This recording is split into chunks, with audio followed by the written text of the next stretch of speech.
everybody. Welcome to this event, which is something that I look forward to every year. And you have chosen, the members of the Directors Guild, 5 directors whose work exemplifies the best of what we do. So let me introduce you to them in person. Helen Shaver. Helen, can you turn on your camera, please? Tom Verica.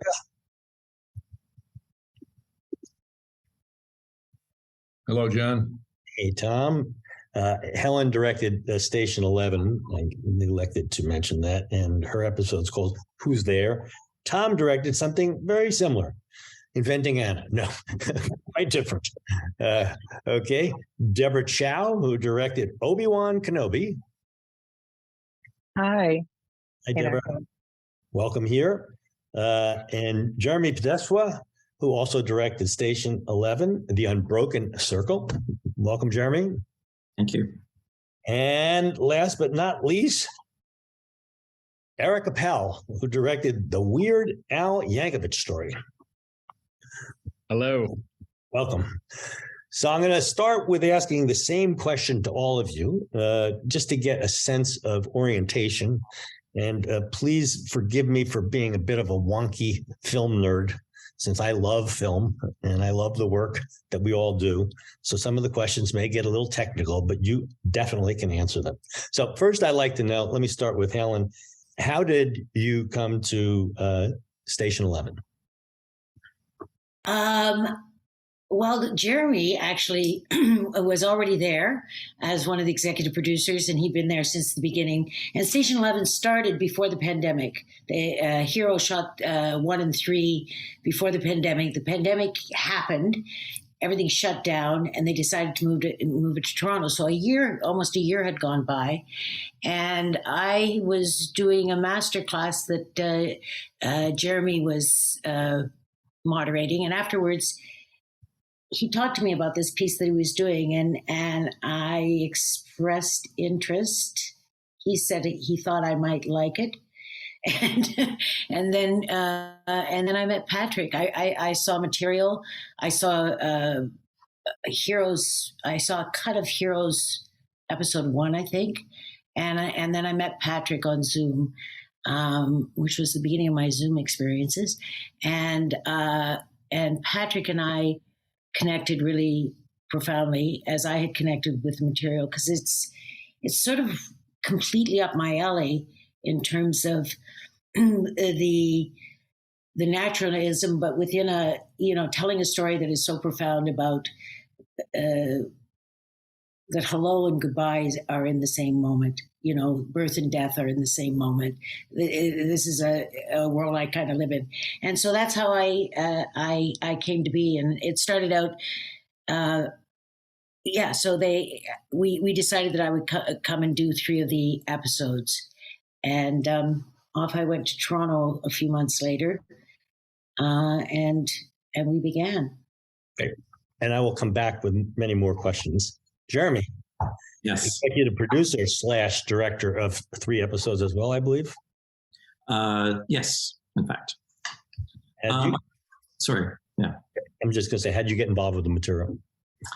I got involved through Patrick Somerville. I had met him sort of on a general meeting, actually, quite a while before Station 11 happened. So we knew each other a little bit.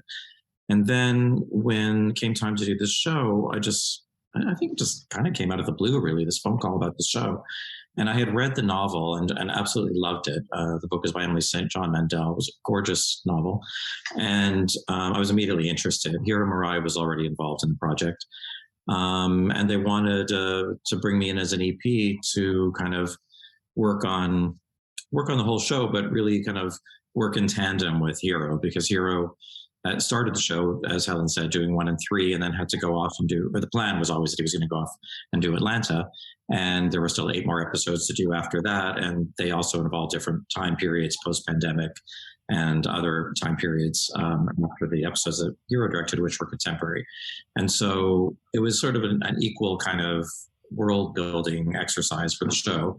And that was something that really intrigued me. I really love Hiro Murai's work, and I love Patrick's work. And he just wrote such a stunningly beautiful script, an amazing adaptation of this beautiful novel.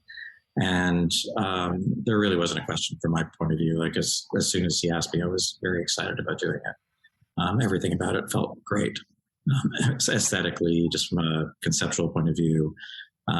Everything about it was right up my alley, as Alan said. It was literate, it was moving, it was funny, it was completely unique, unlike anything else I'd ever read.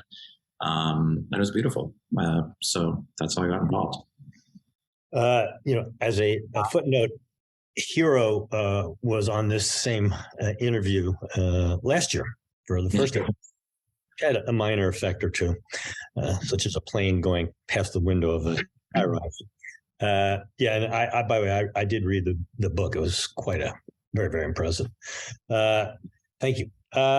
So let's jump to a completely different story. The Weird Al Yankovic story. How did that happen, Eric?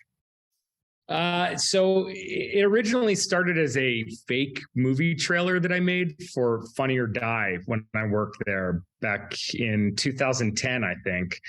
I was making these very realistic looking fake movie trailers, trying to fool people into thinking they were real movies. And I had teamed up with a DP, Christian Sprenger, who later went on to shoot Station 11 years later.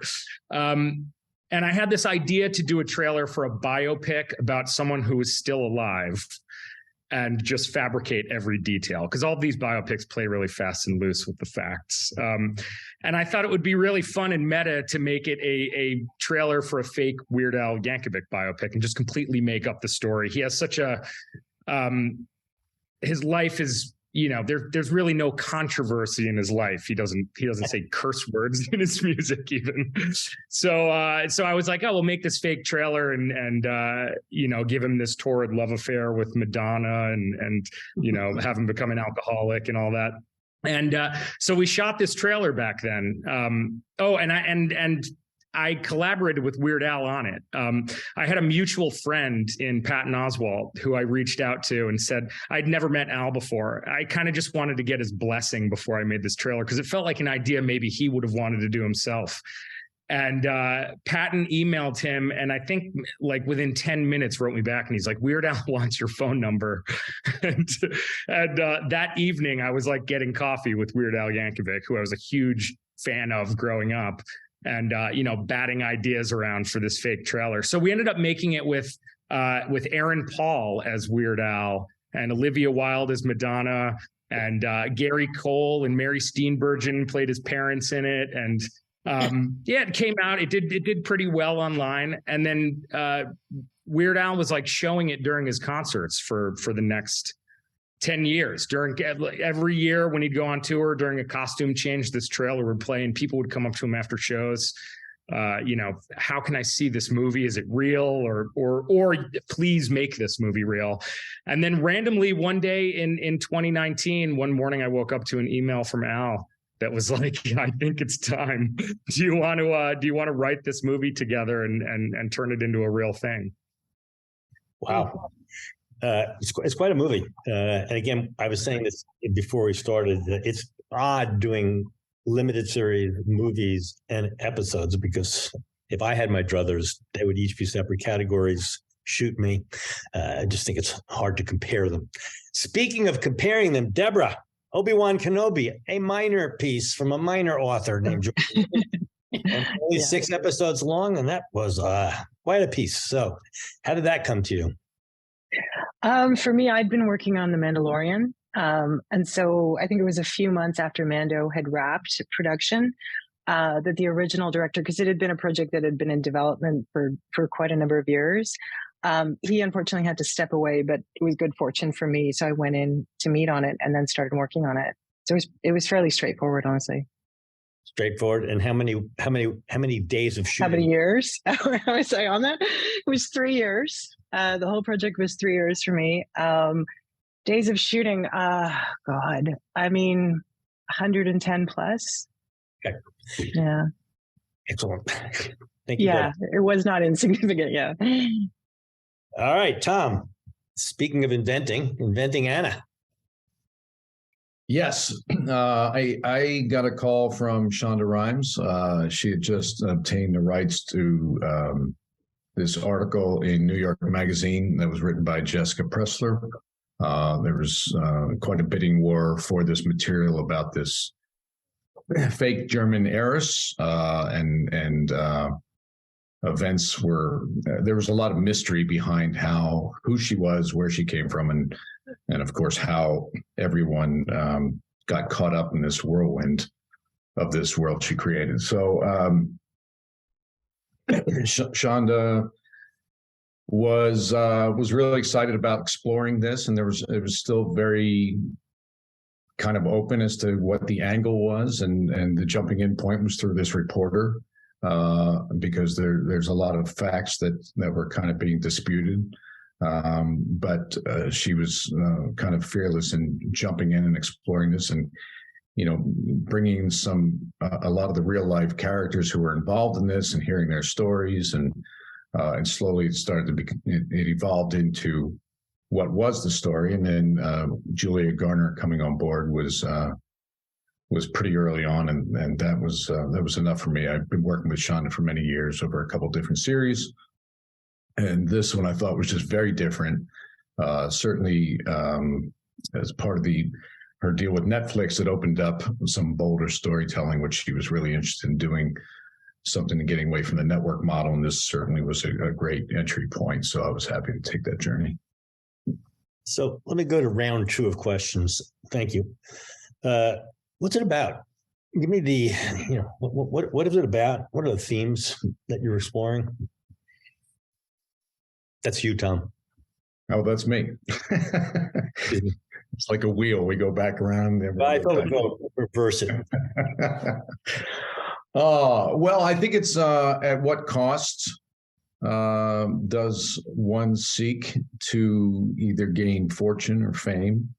And I think you can look at each one of these characters and see a common thread as to what one was seeking. And it was very clear with this character that she wanted money and a fierce kind of business mind, but the people around her and the other stories of women, one was a reporter seeking success, another one wanted to just be part of the New York socialite scene and thought she was her foray into it. So I think it's what lengths does one go through to achieve that kind of whatever that success is in a particular desired fashion.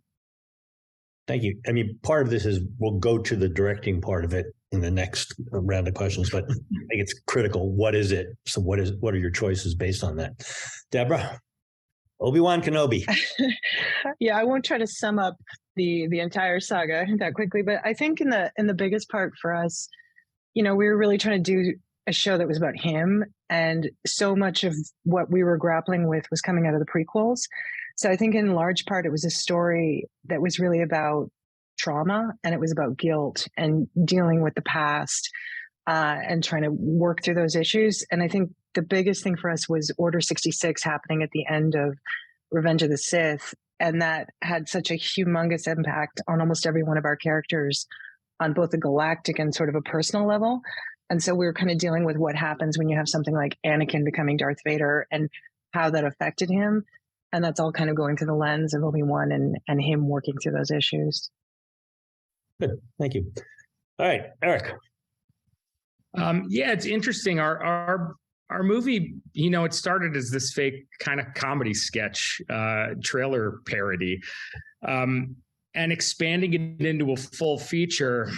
We really didn't want it to feel like a overlong comedy sketch that kind of wears out its welcome. So, we had to really invent this fake biopic story for Al's character. And the themes that we really dealt with are, being comfortable in your own skin, kind of letting your freak flag fly and being weird and accepting who you are.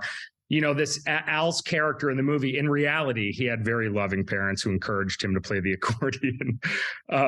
in our film, he's no. In the movie, his dad beats the shit out of a door-to-door accordion salesman in front of him. American Beauty. Yeah. So it's about this, a young boy whose parents don't love him for who he is. Like, he's just trying to be who he is, and he's not getting the love that he needs. So he searches for it, and he becomes the most famous musician of all time. And it's still not enough, and he kind of spirals out of control, and until he finally reunites with his father at the end, and comes to term with it all and makes peace with who he is, and that he can live as his true self. Yeah. All right, Jeremy, you're up. Station 11. Well, it's about a lot of things. But I think, if you reduce it down to the most essential, it's really about, after everything is gone, what makes life worth living. And I think it's really a sort of profound meditation on, the meaning of life, what gives life value, what are the enduring elements of life, the things that are essential to us. And it comes down hard on this idea that aside from love and family and community, art is really important, and one of the most important things for continuity, for communion, for sharing, for understanding. And I think that was one of the things that really drew me to the story a lot, because it's really about people who make art and what drives them and what the value of their work really is. And I think everybody who was making the show really sort of plugged into that in a very deep level. And it was really interesting to explore that, because you don't get to explore that very often in work that we do, but it's something that we think about all the time when we make stuff. So I think that's what it was about really for me. Helen, you want to continue that one? Well, yeah, I get take two. Let me just interrupt for 1 second, please. Which is, at one point, we're going to get to music, Jeremy, what you just said, because it's a very interesting series of choices. Excuse me, Helen. Please. Go for it, Helen. No, I said no worries. Carry on. Yes. No. I just wanted to mention that to Jeremy, because it's interesting when you take a post-apocalyptic world, what the sounds are, and the fact that the music is extremely stirring. It's was the composer. And it reminded me, actually, it's composer Vladimir Cosmo, who, when we were doing Risky Business, we were looking for composers before we found Tangerine Dream. And he did the theme for Diva. And there's an element to the piano stuff that's just haunting. It's just beautiful, beautiful work. So, Helen, please jump in terms of. Well, Dan Romer, who did our composer, was just an extraordinary work. I mean, the whole finishing, all the post work that was done was just fantastic. But what was it about for me? Everything that Jeremy said, but it also was, what I was saying before is, I think it is.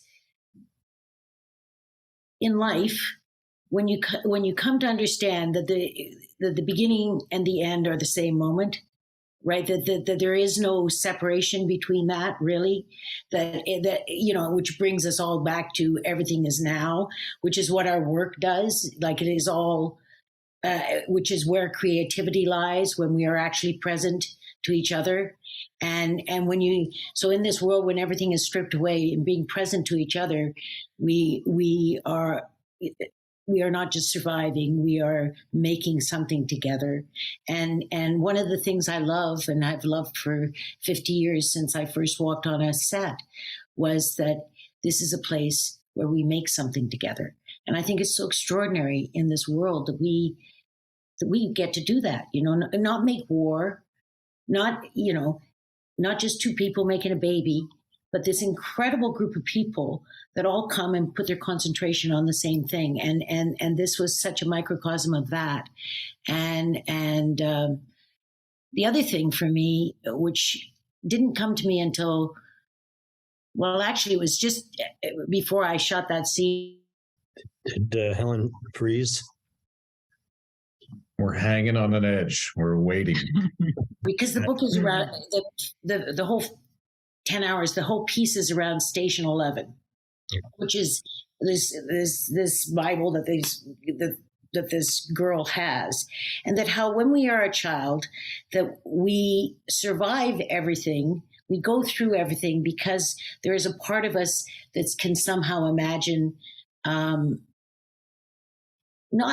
that I didn't sit around imagining I was going to be a director, but I knew I was going somewhere. That I always knew that, and that map is given to us by our culture, by our environment, and it's something that we, I think, come in inherently with. And I think this piece really speaks to that the going home is coming back to ourselves, which is, I mean, Weird is about that. I mean, all of these stories are about that. I mean, aren't we all trying to go home to the home that is at the center of our being, which is our truth, which is our willingness to be unabashedly present to a moment. Well, let me dig down for a second with that, if I may.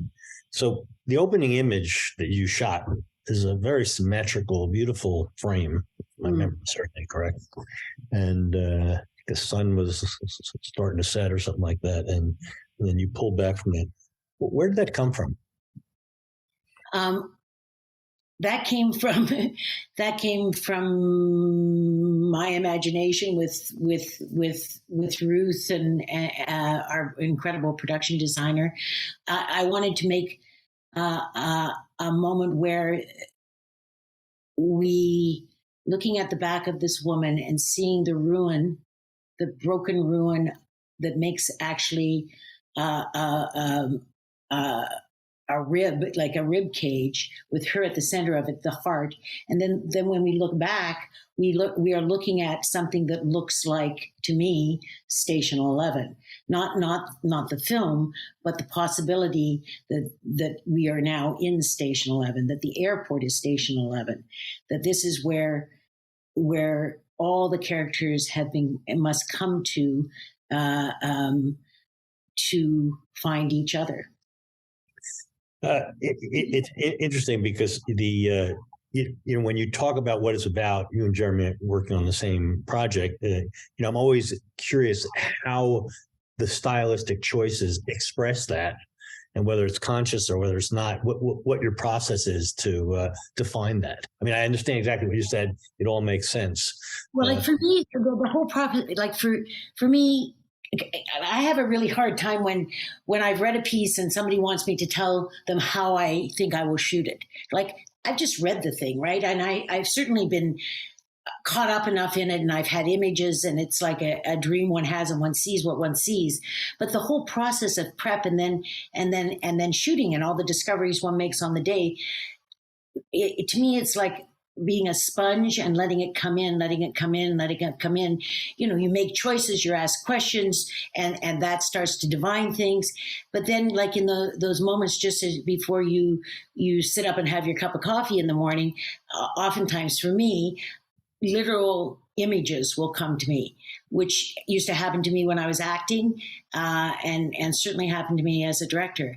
And it's a thing that I've come to trust so much. And like there are moments when I think, oh my God, I got to figure this out. I have to do this in 4 days. And it's like, you can't hurry love, Helen. You just have to wait. Just sit. Just be. It's going to come. Just leave yourself alone and let it come. And that was one of those. I mean, it was a whole thing because it's meant to be dawn, the beginning of the day, of this day, and I'm like, well, we should shoot this at dawn, and they're all like, we can't shoot at dawn, no. Anyway, we shot it at sunset, and David Nixay was the one who was telling you what you could or couldn't shoot. David was great. Well, David, I gave him his first job as a UPM. Did you? Up close and personal as a producer. Yeah, he's not going to be able to be here. He's in England doing Wicked, a film about Wicked, apparently. But yeah, this piece, and because we were all separated, we all went to our spaces, and we only saw each other when we were actually working. But also, in conversation with Patrick, I would have phone calls with Patrick. I like the phone, and it's a place you can muse and just I don't know. Now I'm just dribbling on. I'm sure there's more important things to talk about than my conversations with Patrick. But carry on. There are no bad questions and there are no bad answers. Jeremy, you're just looking at the episode that we had, the use of foreground in there, and the composition is just so clean, and it's just beautiful filmmaking from my perspective in terms of how it goes from one thing and just sort of sets a mood visually, which again works with your music. That music is just stunning. So, and you're doing the same project that Helen's doing, that Hero did, and yet, the styles are different, and yet there's a homogeneity to the world. Help me explain it to me and to the audience. Yeah, well, I mean, it's something that we do as TV directors all the time. I mean, we're working with it sometimes with a template and sometimes with a common language, always with a common language to a degree, but we always want to try to bring something of ourselves that's unique and particular to who we are as filmmakers to what we're doing. So, when I talk to directing students about directing, I always say it's like, you're working with a common language, and you have to find a way to bend it without breaking it. And, as a director, like I'm always trying to bend it and not break it. And so it's finding a way to use my own aesthetics, my own choices, things that kind of resonate with me, but, still kind of belong in the world of the show. And, there were certain sort of big ideas that I think we all had with the show. And one of them is that, there is this idea of the show as being an intimate epic. And, it has a sort of epic sweep. It has it's a very broad canvas. It spans, 20 years and has a huge cast and many different kind of locations. And, so it has this kind of like epic feeling about it, but at the same time, it's extremely intimate. And the storytelling is very, very kind of granular. So, anytime I think you can use cinematic means to make the world feel really big and expansive and, epic, that's an opportunity to take. And then at the same time, you always have to understand that the characters are really the main thing. So that is sort of the background. It's not the story, but it does give it a kind of sweep that the show really wants, because it's not quite allegorical, but it is very literary in a certain way, the whole show. And so it, kind of earns that sort of epic quality. And so those are the kind of things I think every director interprets that in different ways, but, I certainly have my own way of doing it. Helen has her way of doing it. Hero has his way of doing it, but that's an idea that we all commonly share. And there were a number of those things kind of going into the show. So we all knew there was kind of like touchstones, these ideas, and we all could find our own ways of exploring them. Well, and it was your episode with the shot down the airport, that long. Yeah, again, it was very evocative and very clean, and made you want to walk into it.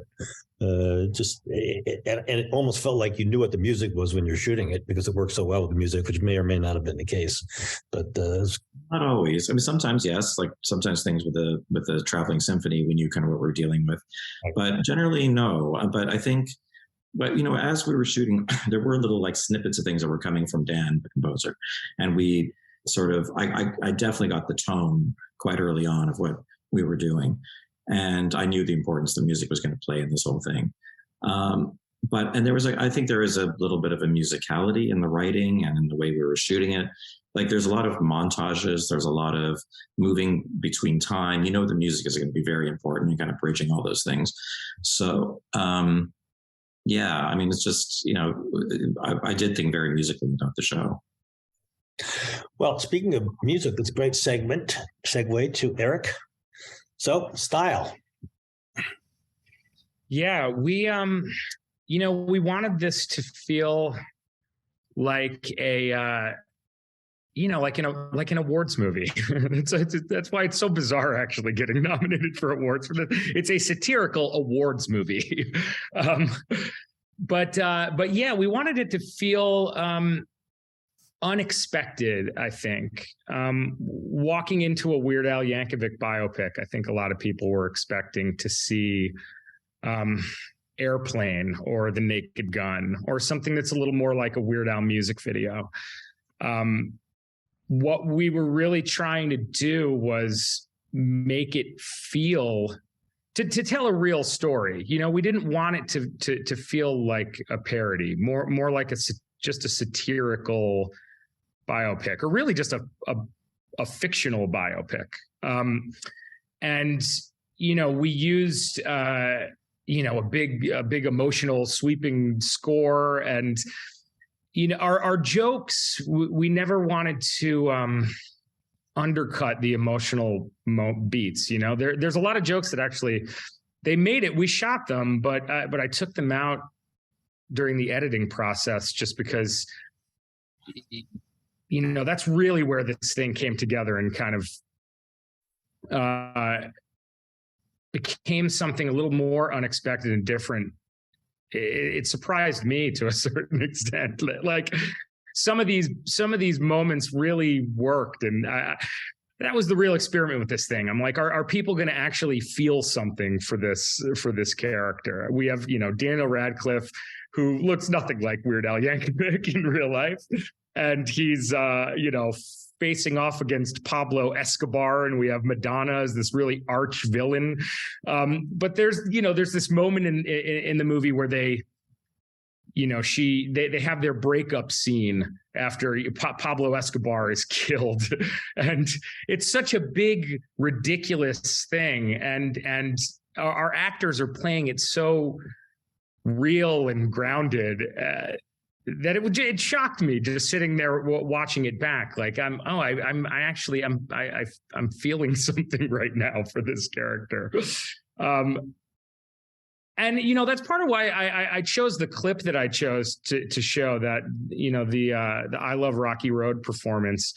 It's because we didn't pack this thing. You know, it's not so layered with visual jokes all over the place. We're really trying to play a lot of these moments as straight as possible.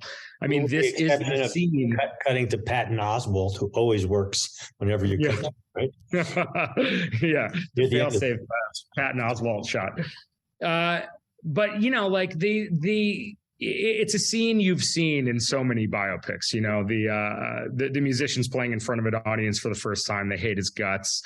By the end of the song, everyone is, you know, the biggest fan in the world. And just having all of these actors play it so earnestly, like that's the style of this movie. It's, you know, it's done really, it's a very absurd script, but it's played very grounded and played really earnest and somehow worked. It did. Deborah, style. Style. Your themes. Yeah, I mean, style was interesting, obviously, because we are in between two trilogies. You know, and we've got some of the most iconic sets, like the Lars Farm and things that had been well established. So, I think for us, were these actual sets or were these digital? It was a mixture, actually. So we did a lot of volume, but something like the Lars Farm was actually a practical set. So it was kind of across the board and a mixture of different versions of different things.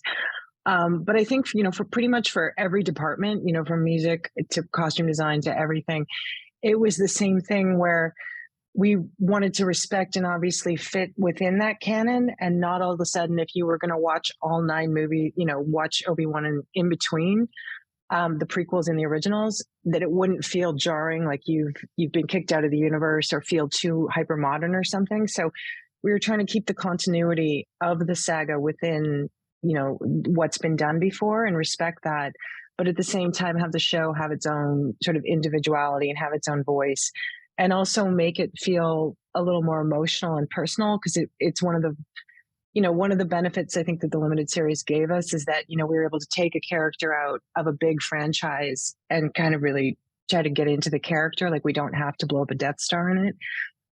So that was something we were really trying to do, is make it feel more personal. So like with little Leia, is that how you pronounce it? Am I pronouncing it right? You know, it's a balance there because she's a frisky little pup, right? And, you know, and headstrong, which she needs to be the antecedent of the existing Leia.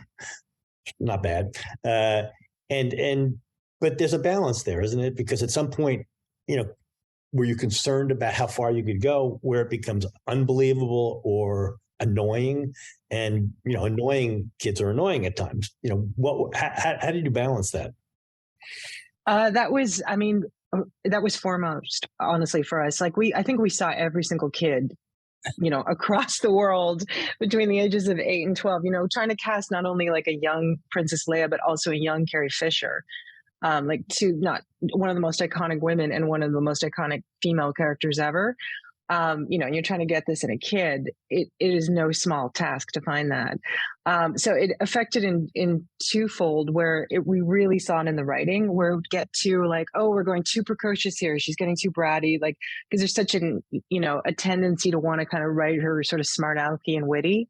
And so we'd always kind of try to pull it back to go, okay, she needs that, but she also has to be a kid, and she also has to have emotions, and we don't want a brat. So it was in the writing that we were really trying to find that. And then also, once we cast Vivian, was trying to find that balance with, making sure that she felt real and she didn't become annoying, honestly. I think it's a pretty good balance. Yeah. That's a lot. You know what it's like working with kids. It's like so much of it's coming from the kid. So I did a movie many years ago called Men Don't Leave that had Jessica Lange, Arliss Howard, Joan Cusack, Chris O'Donnell, and we had to cast this young kid who was Charlie Korsmo. We spent 6 months looking for him. It's just, and Rob Reiner said, if he's not good, just give him the lines. I'm going, no. Yeah, Rob, you might need to give him the lines, but we maybe we can't. But no, it was. I think she was very well chosen. All right, Tom, last and first, style. Well, I was with this. I thought it was a pretty broad palette which we got to play on. It was kind of diving into these different worlds, whether it was Paris fashion, the New York restaurant scene, Ibiza. So I really was what I was really excited about is to be able to really kind of play in these different visual worlds and create a language for each of those worlds. But the very opening scene started off as kind of a traditional reporter interviewing this subject that she's trying to figure out who she is, and we were very deliberate about traditional coverage as to just the usual interview, and then once there's certain questions that are asked, we were very clear about pushing that character to the edge of frame and seeing one eye, because it was really kind of trying to reach into the gamesmanship. It was a little bit of a cat and mouse as to trying to figure out, who's really telling the truth and what it was. So that kind of set the tone for, it opened up kind of the world of what this reporter's journey was with, the assumptions of what this lavish lifestyle was. But then also, moments where it wasn't just that one second, Tom, because that was a very interesting image, the way you shot that interview, that close up with the one eye, and it was very unusual. Well, it's just I always, there's certain, it felt like it was one of those times where the language that she was saying, some of the dialogue that she was playing was really kind of flipping on her a little bit to test her and see her. So I think that it gave us those particular cuts were in those moments, and then we pop back out to kind of the traditional thing, is because it's getting back to that. So it's who's playing who is kind of what we want to set up It's pretty bold to go from a highly, I don't know what the word is, stylized perhaps, or unusual, and then to traditional. And it felt very confident in terms of the way it was presented. Well, I was given, again, I was given those freedoms as we're exploring this. But, then you go to something very, the vulnerability of this character who on its surface looks very kind of shallow and driven on one aspect. But then, we have moments where her guard is dropped down, and, she stops and looks at herself in a window on Fifth Avenue, and there's a little breakfast at Tiffany's there. There's this, you see this little girl who's dreaming, and it kind of sets the whole, her whole journey and what she wants, but really kind of avoiding where the center of it is, and kind of lost and flailing. So, but we got to play I think the original intention, we were all kind of affected by the pandemic. I was when I signed on, we were going to go to Ibiza and Paris, and I was like, "Oh, this will be great." The pandemic hit, and then we shot at Ibiza and San Pedro, California, and Paris. We made New York, so it was, or we shot in New York to make Paris. So there were challenges certainly that we kind of pivoted. We were going to kind of have the ease of the environments we're going to travel to. And then we had to really be creative and think on our toes, which I always like. I always find that, when you're met with these things, when you're filmmaking, you got to figure out a way to make it work. And, with the team that you have is how do you pull it off and how do you, visually execute what is on the page and what you want. Well, let's go to a fun one. Julia Garner. Not bad, huh? Yeah. And so how did you work with her, and how did you, what did you do, and how did the character emerge as she was going to play it? It was a fantastic, one of the best journeys I've had with an actor, because she's just so fiercely committed and completely immerses herself in the role. And, when she started doing this accent, we started pulling it apart, and it sounded false. It sounded fake. It's a pretty mockable accent that Saturday Night Live has jumped on board, and a lot of other people. But when you kind of dissect it and talking to her about her process, she went and met Anna Delvey in jail, and she visited her one time, and she really kind of incorporated and took and broke down her accent. She was Russian-born, grew up in Germany, lived in Paris for a bit. And it was kind of a real hybrid of a lot of different things that Julie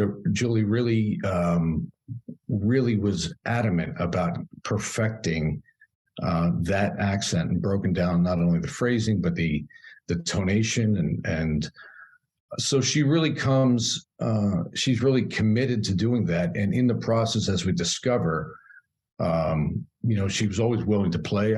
With actors, I know exactly what I want from the scene, but I also, it is a collaboration. You want to sort of open up what they're bringing to it, and you see how you can elevate it when they bring certain elements to it that you want to be open to those things, and how do you shape that with where you need to get to. So she was really trusting. I think initially she had a pretty strong idea of how she wanted to play this role, but ultimately was very trusting and very willing to explore different levels of that character. And I think, being a former, or sort of former actor, you talk to my acting agent, they might say something different, but I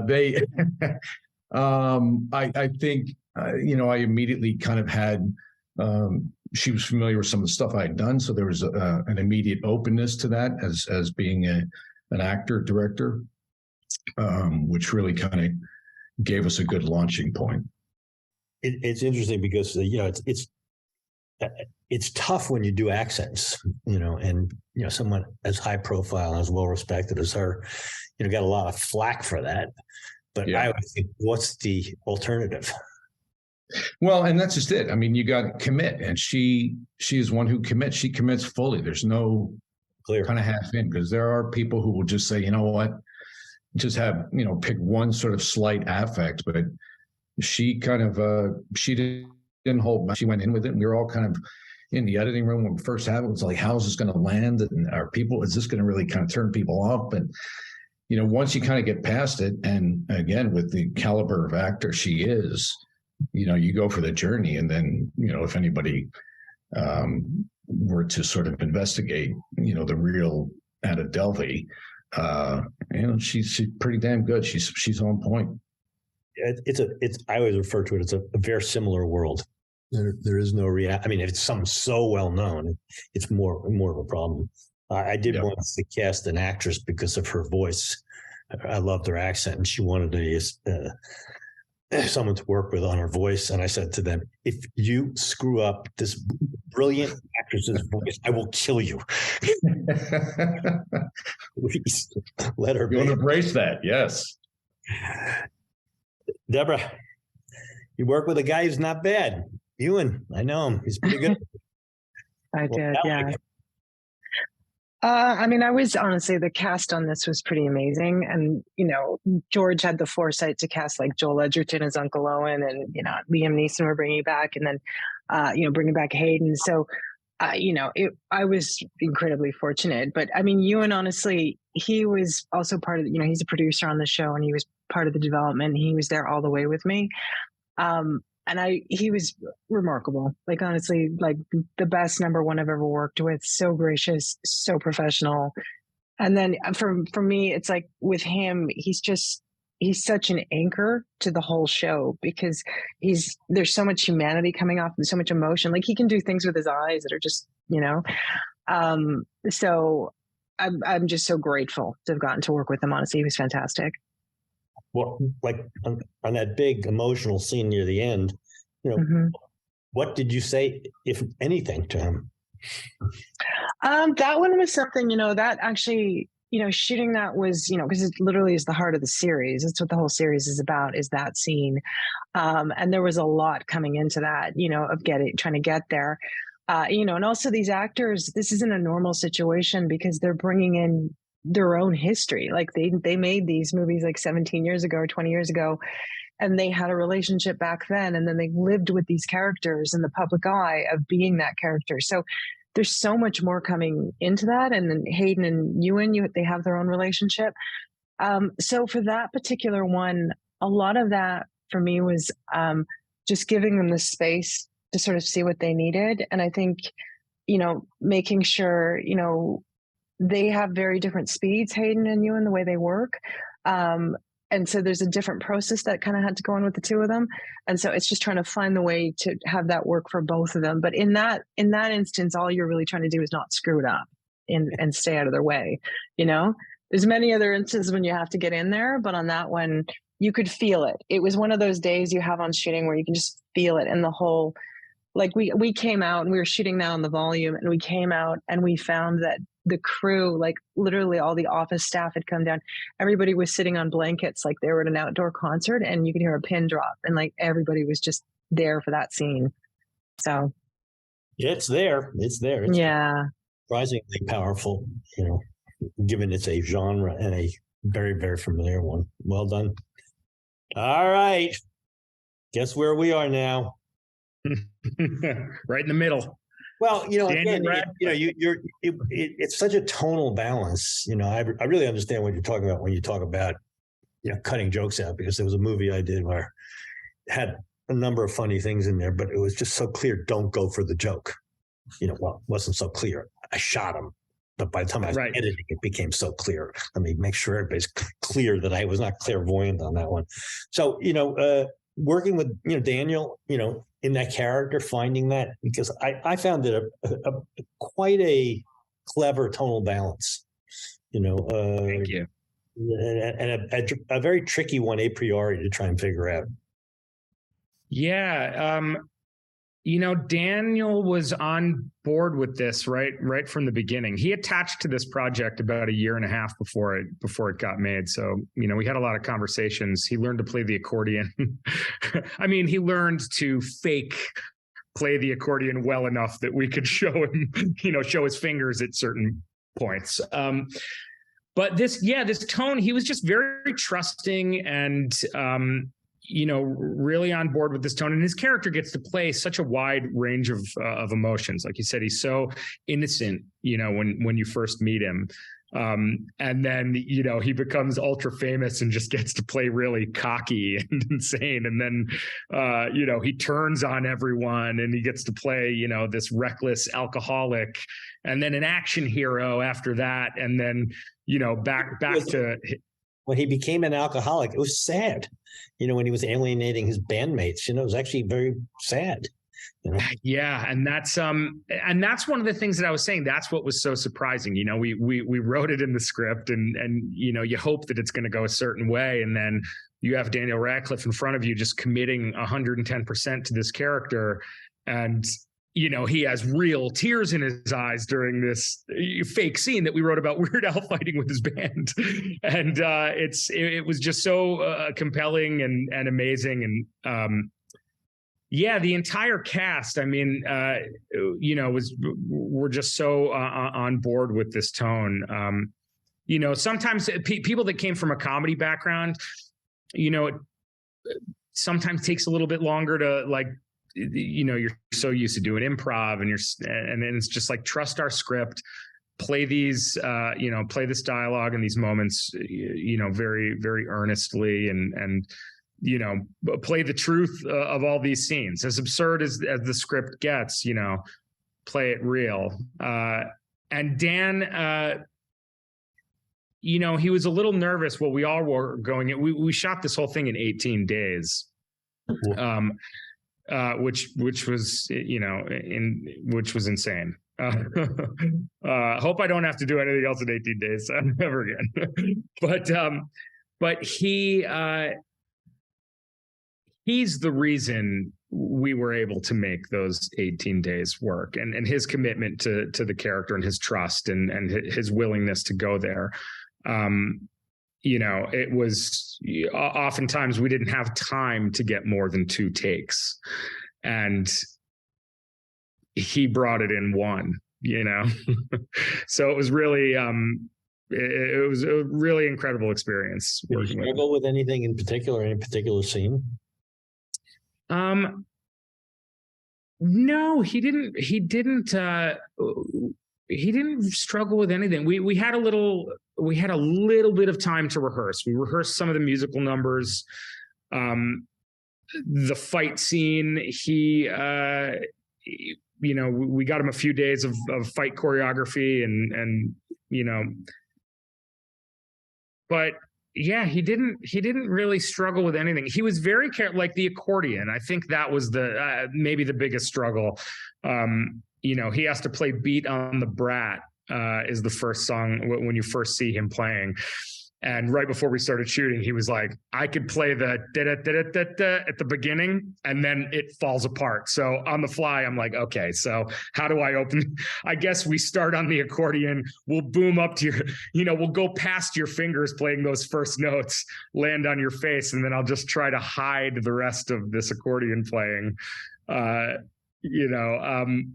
because it was just way too fast and complicated. The accordion is a very difficult instrument. It's funny, him and Weird Al were bouncing back and forth. I was just attached to this email, but Al would send him, little video tutorials. And he's like, here, play it like this. I slowed it down. And Dan's like, that's the slowed down version. That's lightning fast.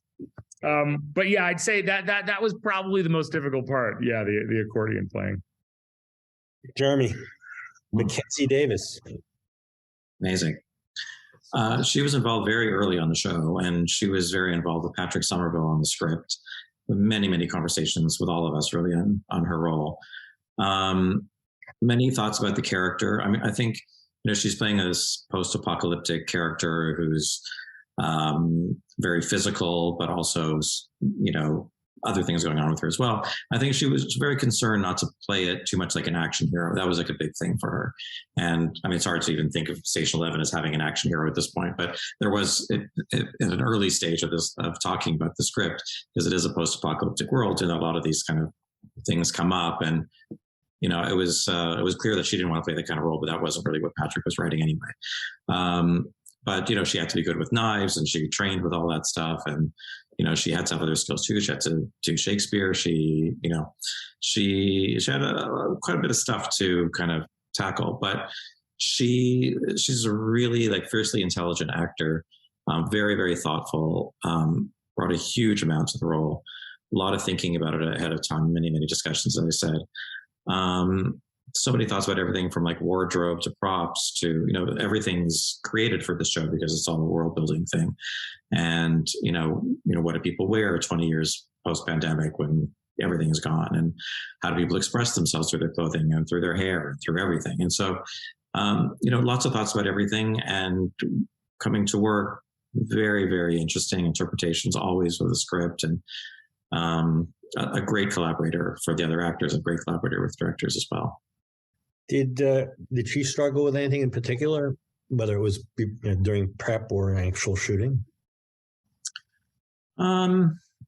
I don't know. I mean, I think really because the character really needed fleshing out through her, as all the characters. It's an ensemble, right?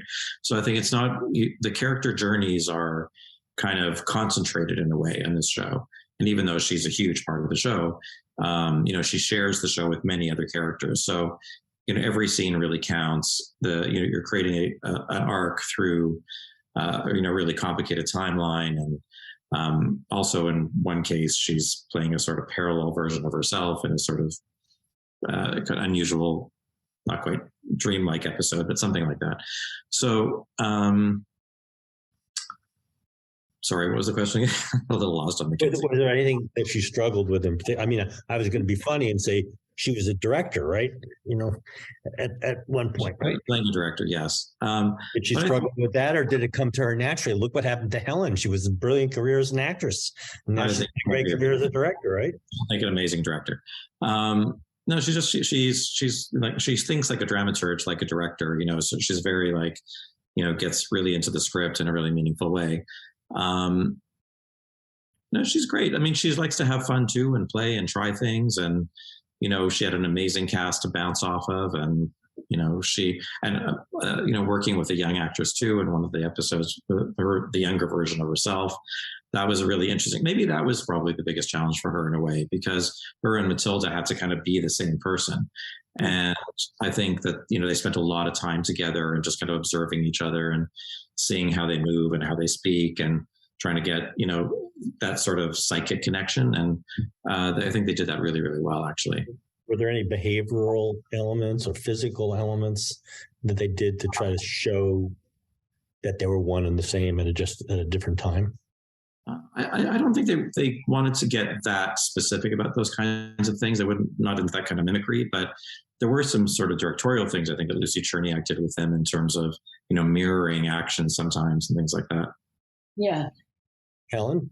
Yeah, well, I mean, I remember Matilda has this was a specific thing, but Matilda has a very intense look and Mackenzie has this beautiful ability to open her eyes wide and let you look in, whereas Matilda really, you see Matilda looking, and I found that was something that was really, and I would talk to Mackenzie about that. I would say, okay, no, you find that place where you are looking, not opening, because she, like all actors, there are certain go-to things that when a moment is eluding you, or you feel a bit unsafe in the moment, or you just not. All actors good actors, I think, have places that they go to where they just let the camera look, and as opposed to being active with it, which carries you through. Anyway, so there were moments like that, but she was amazing. I mean, I think, Jeremy, the fact is, like all of year 20, which Jeremy and I shared. So I directed 3 hours of year 20 and Jeremy directed 2 hours of year 20. And it was like a crazy cross-boarding. It wasn't like you're doing an episode and you do that whole episode and then you go on to the next one. Because of weather and all kinds of things, we were really cross-shooting this thing over a number of months as it went from snow to full summer. And so the scripts, you as an actor, you didn't ever get to just have, okay, this is this part of the story and I'm going to go from here to here. It was all around you. And so that really, I think for all of the actors, there was a need for the director to hold the space and really let them know that we got it. I'm holding that. You don't have to. You can just do this moment, right? That was an interesting challenge for the show too. Like, in fact, episode 2 was the last thing we shot. Right. Summer, and we started shooting in winter, so we were kind of moving the show seasonally, but not in chronological order. Exactly. So the establishing scenes of her character were the last things we shot. So I think I'm sure for Mackenzie that was a huge challenge too, actually, just to try. And so I was picking her up when I started with 4. That was the first time. The traveling symphony had never physically met each other.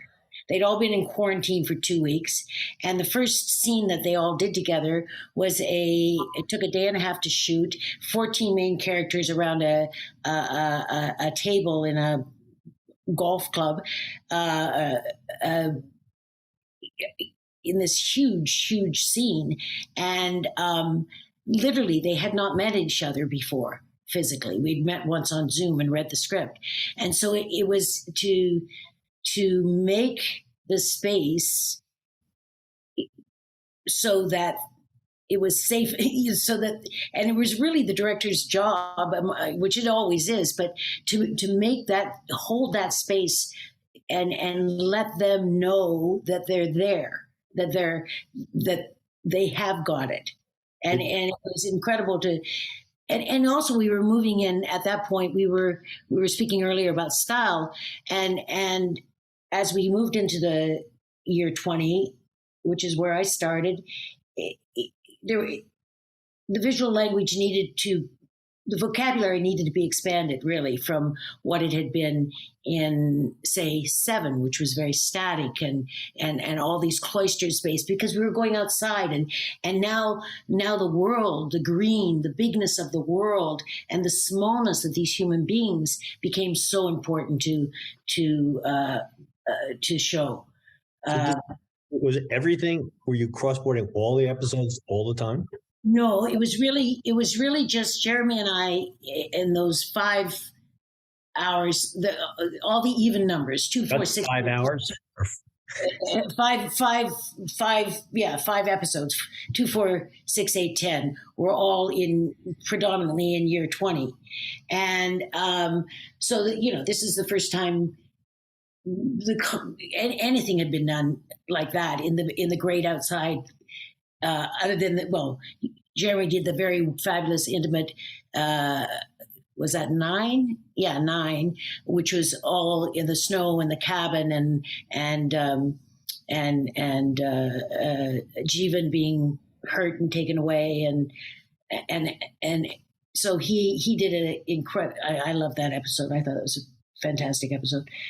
But anyway, yeah. So with all the actors, their storylines were so jumping around, and then like in 8 and 10, David had to, they sat for 4 hours, 5 hours in the morning to get this makeup on, where they aged incredibly, and there was there's all the worry about that. So, I know both of us took time to rehearse certain scenes. I had a scene that I would have loved to put up as the first thing, but it's a 5-minute long scene with Gael and David in a hotel room not in year 1, not year 20, and but not something that you're going to come in the morning and say, "Oh, hi, nice to meet you. Okay, this is really good. Let's just do this scene." No, so we took a couple of hours on the weekend and went into the actual set and rehearsed and found the scene, so that when we came to work, we could do it well. But these were great actors across the board. I don't think. I mean, Laurie Petty, fantastic. Hamish, it was joyful. So, Tom, how many hours did you do? Of the 9, I became producing director halfway through, so I did 2 officially, I think, but I ended up doing quite a bit of a number of the other episodes, just because the time before pandemic, after pandemic, other directors run other jobs, and I picked up a lot of pieces. So how much continuity was there in terms of episode to episode to episode, or were they cross-boarded heavily as well? We cross boarded. We also had an actor who got pregnant during the pandemic, so we had to shoot that completely out of sequence and wait till she gave birth. It was, it was pretty fragmented, and I think that's probably why I kind of came on board as kind of the producing director overall, because there was a lot of pieces that still owed. David Frankel had done the first installment, and he was on something else. So there were pieces that were owed because there were certain locations that weren't built in New York. We built the magazine on a whole floor of an office building on 6th Avenue. There were different, just many challenges, particularly because of the pandemic, that caused us to shoot pretty out of sequence. Yeah, David actually produced his first movie, Miami Rhapsody. Oh yeah, Miami Rhapsody. Yeah, he's a wonderful director, wonderful person. Yeah.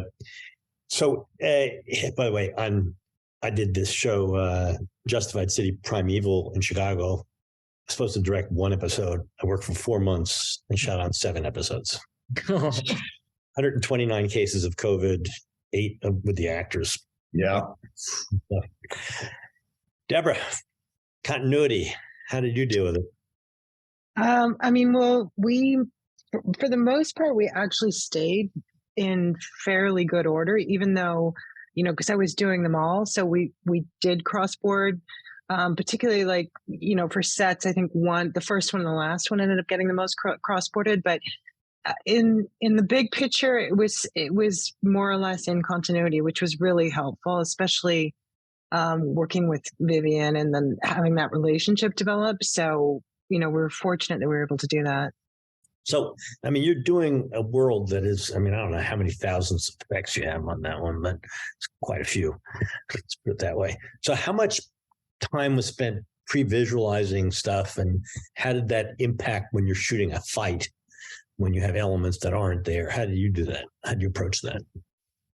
Okay, well, it was a mixture. For Mandalorian, we had previs the entire episode. And that in large part is because of stagecraft. Because we'd even done things like 2 people talking in previs. The entire thing was previs before we even went in. This time around, I prevised quite a bit because actually I genuinely love prevising. And we had to do it because, the pipeline for building, getting everything ready for stagecraft is, we were starting like 6 months out, taking a concept design of what does this look like? Because Star Wars, everything's bespoke. So you have to build every single thing. Then we would go from the concept design that would start coming into like virtual art department. And then that would be built out in previs. We would previs it, and then it would start going all the way through the lighting and the process. So it's a huge pipeline to get that on the screens.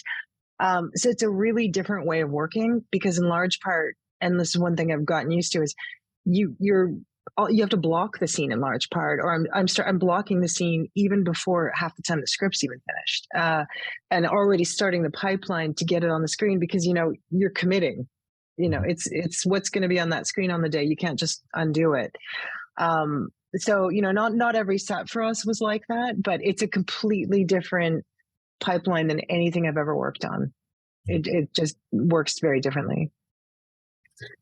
Yeah, I was looking at some of the fight sequences and thinking, oh my God, how do you fit? I did some second unit on this movie, Sky Captain: The World of Tomorrow, which was all virtual sets. Kerry Conran directed it, and when we were shooting the fight scenes, it was like, just pieces and this, and the other. Yeah. So, and you're doing the sabers, right? And all the lights. Yeah. There's a lot that goes into it. So we'd have the volume. If we were doing the volume set. Quite a bit. Yeah, they were training. They were in there like 4 months before we even started shooting, training for that. That last fight for them was humongous to learn. So there's so much that went into that, and then that's a volume build, and then getting into post production. This was several thousand VFX shots. So then you're blowing out the universe with visual effects, and so yeah, there was a lot that went into this one. One thing it was interesting in the fight to me also was the wide shots. I love those choices. And by the way, on most of the stuff we're talking about here, the use of space and landscape and shot, it's so different than what television was. I mean, it's just spectacularly visual and very eloquent often, and it's quite a lot of use of frame, foreground, background, in terms of the way you've conceived and executed, whether it was on the day of or whether it was something that was previs months before. Anyway, it's mind-boggling to think about. And if my nerdish self was allowed to go, I would have this conversation last for an unreasonably long period of time. Luckily, we won't be able to do that and spare everybody my own obsessions. But speaking of obsessions, Eric, let's talk a little bit about music and music in your film, because how do you approach that and the recording, and how much of it was done, how much was live, just out of curiosity? Yeah, well, we went into Weird Al and his band went into the studio and recorded new versions of all the songs that were to be played in the movie. So we sort of cut them down in the script.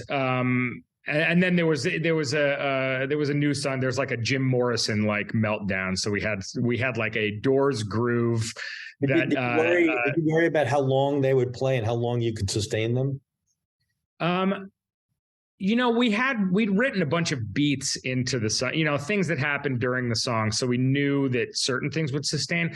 And then Al recorded longer versions for the soundtrack album. So it would be full versions. And then we put together cut downs that we went into, we rehearsed with the band, and then went in and shot these cut downs. It's funny, in the case of there's this like Doors groove they play where Daniel has this, drunken meltdown on stage. And that had to be really specifically timed out to the music. So we went into the studio, and I have video on my phone. We haven't released this anywhere, but it's the actual Weird Al doing the dialogue that Daniel Radcliffe will eventually do as his band is playing the song live. We did like 7 takes of that to get all the timing right. And then, it ended up, working out perfectly. There's drum fills. You see the drummer in the background. So we had to be pretty meticulous with how everything laid out. It's a funny thing. The reason I asked the question is when we were doing Risky Business, we did Tom Cruise dancing to old time rock and roll. It went on a little bit longer, and we kept going back and forth. How long does it hold? Now, before the fact, you don't know if it's going to work or not. But I'm always curious when you do those things, how you approach it. Because I always felt like we didn't know what the hell we were doing. trying not to humiliate ourselves in the process. Yeah, it depends on what the track was. I drew some thumbnail storyboards for, certain musical performances in this. It's interesting. The I Love Rocky Road performance, we just ran out of time on that day. We got a techno crane inside this really small location, and we did, I think, 4 or 5 takes of the band playing, and they'd rehearsed this.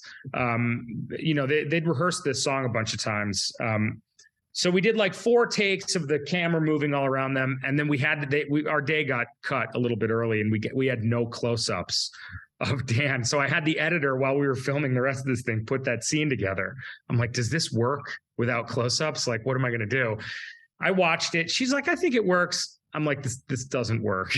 So like our last day of shooting with Radcliffe, we were in the Yankovic family house for like him reuniting with his parents at the end of the movie.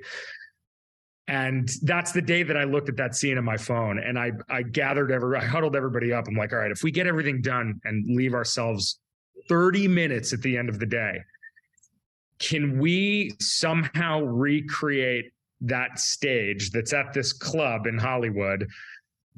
We just have to put park cans up behind him, sort of blast light toward the lens. No one will know.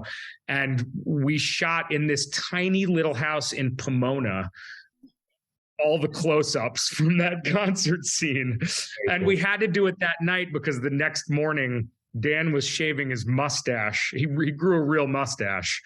And we had to shoot all his insert shots for the Amish Paradise performance, which 2 weeks prior to that we had done on stage. And we built a prosthetic like a skin mustache to put over his real mustache. And we did all the wide shots of the performance.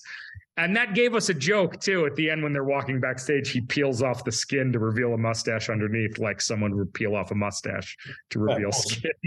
Staying on music, slightly different tone. Jeremy, so tell me how you and Helen got that wonderful, it's so beautiful. It's just beautiful work, and it works so well with the piece. And it's a very tough balance, I thought, because it's tough. It's sad. You know what I mean? It's not, it's just the opposite of Weird Al. Where'd it come from? How'd you do it? It's just great. The score, tenor over score. Well, he's just a genius composer. I think he really understood the script in a really personal and profound way, and kind of knew what the show needed, which was something like almost mythic, right? It needs to be like really elemental and really emotional. But specifically with the finale, like there's something about the finale where, unlike many shows or movies where you sort of build towards one climax, there's like emotional climax. There's like 10 of them in the finale. And that is a very hard thing to calibrate, where you have like emotional moment after emotional moment after emotional moment. It's like you're riding this wave of emotionality, and music can kill it, or music can make it work. And it's the success of it is due to the actors and the writing and everything, but it's the music is such an important element of it altogether. And I think Daniel really, he doesn't have like a sentimental bone in his body. He's emotional to the core, but it's this kind of cheap sentimentality is unknown to him. It's completely foreign. And so he finds a way to kind of tap into something without being saccharine, without being obvious, and just support, what the actors are doing, and support the writing in such a beautiful way. And the music is actually quite memorable. It's not like it just disappears as wallpaper. It's like, it really becomes like a part of the fabric of the show, but it never overpowers it and never kind of dilutes it. It's a very rare quality, I think, for a composer to be able to do that so consistently as he did through this show and in all his work, really. Well, it's quite impressive, and it really stayed with me, as an audience member. All right, I think I'm getting a digital kick in the kneecap. So what I would like is to give each of you a 1 minute, if you will, to say anything that I left out because of my inability to moderate perfectly or ask le mot juste question. So Ellen, you got a minute. If there's anything you want to say, please. I'm so glad I said yes and came and joined this traveling symphony of this experience. It was life-changing for me. And it just, to work in this way of true collaboration, certainly as the director in the times that I was the director, but in a true collaboration with Patrick, with the editors, with the actors, this extraordinary group of actors, with Jeremy and the other directors, was really a gift, and I feel like it's a place where, for whatever reason, the paths of my life brought me to, and it used me very well. Cool. I like to be well used. Tom, well used. Well, that's a tough one to follow up when we used. Wow, that's a pretty open avenue in which to go to. But I think every time you think you find a particular project or where you think you know what it's going to be, I thought what was really challenging, and each of the people here in this room was just facing kind of adversity with the pandemic. I thought it was it kind of spun me in a new direction creatively, as far as either the material that I pick or how you think something's going to play before and then through a prism now of what the world is and relevance to that and the technological challenges that you have when you think you just can't. How are you going to do? How are you going to achieve certain things? So yeah, I think it's nice to be a part of this group at this particular time, having gone through those challenges that are compounded with the natural complexities and just trying to get a project up and running. Thank you. Deborah. Yeah, I mean, I think probably for all of us, but it was the same. I mean, we did our entire prep through remote, which was so weird, during months. And I didn't even meet my keys in person until the week before we started shooting, for the most part. Like, I've certainly never done that before. And then, when we started shooting, it was pre-vaccine and, we had kids, we had all sorts of things going on. So, and then the level of what we were trying to do, no less. So it's almost like remarkable that we got through it. But standing on the other side, I'm so grateful. It also, for me, it was such a constant because I was on it for 3 years, that it's pre-COVID, it's COVID, and it's post-COVID, this project for me. And I'm so grateful, actually. I got to work on this through this entire crazy pandemic and have this kind of, take me through everything. Cool. Eric? Yeah, I just want to say, with our time and budget constraints that we had on this film, it's funny how far passion will go. Like, everyone in our crew, our cast, loved Weird Al, and this was everyone's passion project. And because everyone was swimming in the same direction and cared so much about what we were doing and brought so much to the project, here we are. It's just incredible, working with so many people that are all, have this same goal in mind and really love what they're doing. And so I just want to give a huge shout out to the crew that we had on this. It was they really made it happen. Thank you. Jeremy. Well, we were in this very strange position of making a show about a pandemic during a pandemic, and it wasn't planned that way. The show started shooting before the pandemic, and then 2 episodes in, there was a pandemic. And the irony of it, the surreal nature of it, was not lost on anyone. And we were down for about 9 months, and then we had to put the show back up together in a new way, actually not knowing if we were 100% going to go again. So it made everything very meaningful. Everything had a kind of added dimension to it. We weren't just making a show. We were making a show that was resonating, in a million ways for all of us. And it made a very different kind of experience. It was a very personal journey that we were all taking with the show. As Deborah said, we weren't working. We would normally work together. For a long time, we were apart. We were, trying to build a world in a, this very strange way.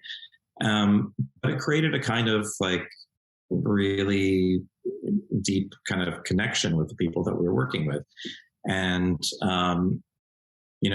doing a show that's about life and death and the choices that people make and what's really important and what isn't, and all the things that everyone during the pandemic was thinking about. And we were able to channel all that into this show. And that's what was really sort of an unusual and special experience about it. It's you're rarely working in a situation where the world and you are going through something that is exactly what your show is dealing with. And so it was a vehicle for all to kind of deal with our fears and deal with our hopes and deal with our anxiety, deal with, everything. We were questioning everything in our lives during that time. And the show was a way to kind of grapple with all that. And it led to so many amazing conversations, off the show. And, everything about making the show was about the show, but it was also about what we were all going through. And so it was just, I don't think I'll ever have an experience like this again. I can't imagine life and art merging in this way again on anything that I ever do. But it was a completely fascinating and really deep experience for everybody. It was kind of incredible. Yeah. Yep. First of all, thank you again for many things. The most important of which is what you made. You all share many things in common. I think in one sense, it's a voice, like what you're saying, Jeremy, and Deborah, and Eric, you've got 18 days, and Deborah, you've got 3 years. At some point, it's always the first shot, and you have how many more to do. But the voice can't be dissected from the time, the place, the people. And, what's so nice about this is that your work has resonated, and you're not only connecting to people, the people who do what you do for a living, who understand what problem solving is, who understand that so much of this process is discovery, have chosen the 5 of you and celebrated your work. And I think well chosen. And I would use one of my favorite French words to end this with saying, bien joué. Well done. Well done, all of you. Thank you again. Thank you, John. Thanks. Thank you.